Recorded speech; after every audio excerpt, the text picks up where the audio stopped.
everybody. It's Adrienne and Violet of the OM Glistens, and we are getting ready to do our daily dose of such fun. Yes, Violet wants to read today's assignment. It's right here. Okay. So, I never used to read much. I was too restless and thought it was boring. Plus, I enjoyed television much more as a medium for storytelling. But we can learn so much from books, poetry, and plays. And it can be a good place to start exploring emotions. In our wonderful world of constant ability to television, let's not forget literature. Read a poem or Shakespeare sonnet, or start a book you have never read. A classic, maybe. Savor the language. Perhaps read it out loud to friends or family by candlelight, pretending it's a couple of centuries ago.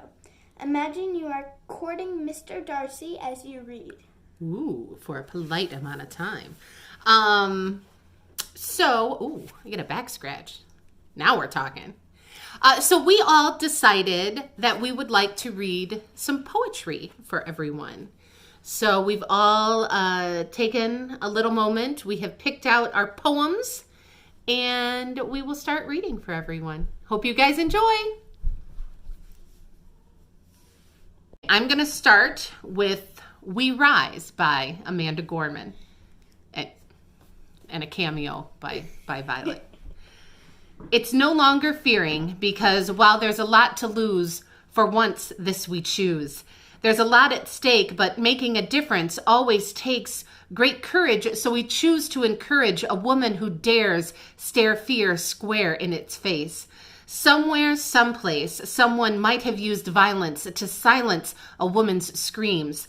But now it seems he can't quiet his own when the truth is shown, because when one woman stands, she is never alone. Change is achieved when we believe survivors, because lies can't survive their spirit and believers when they hear it.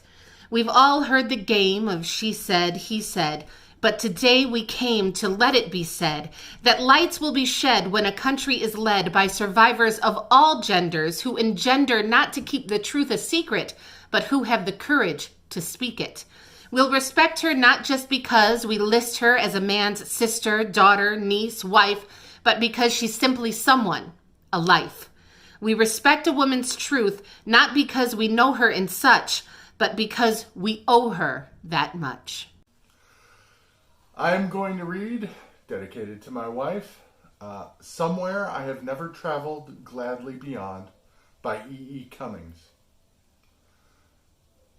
Somewhere I have never traveled gladly beyond any experience. Your eyes have their silence. In your most frail gesture are things which enclose me, or which I cannot touch because they are too near. Your slightest look easily will unclose me, though I have closed myself as fingers.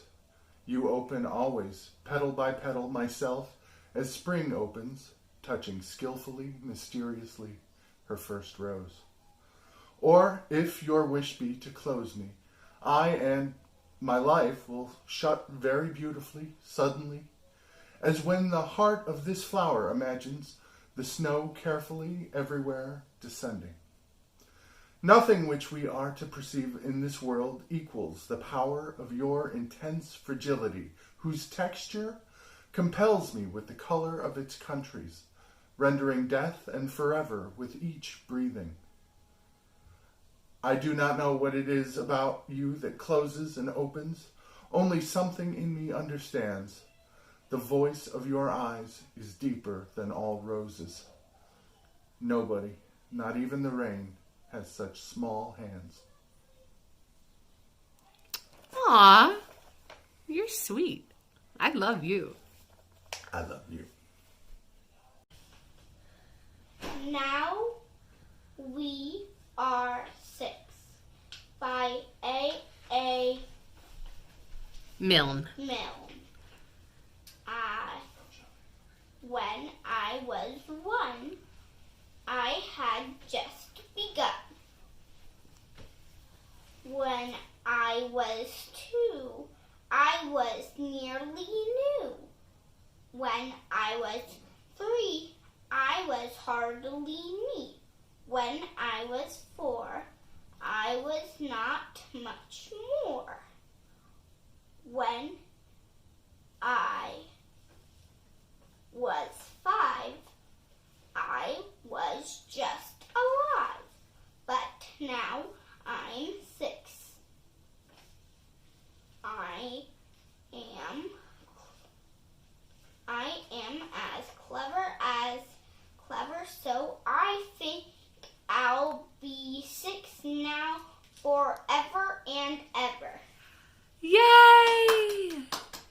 That was great, Camille. Camille, what does it mean to be clever? You're funny and smart. At the same time, right? Yes. Does Mommy always say you're clever? Yes. Yeah. Peace out!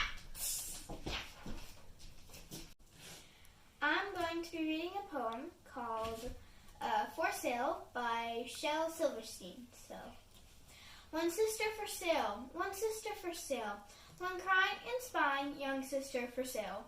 I'm really not kidding. So, who'll start the bidding? Do I hear the dollar, a nickel, a penny? Oh, isn't there any one kid that will buy this old sister for sale? This crying and spying young sister for sale. I'll buy her. Thank you. Yay! So to be honest, we never actually sold Camille. It was tempting. It was touch and go, but we think we'll keep her, right, Violet? Yeah. All right. Thanks for joining us. We'll see you later.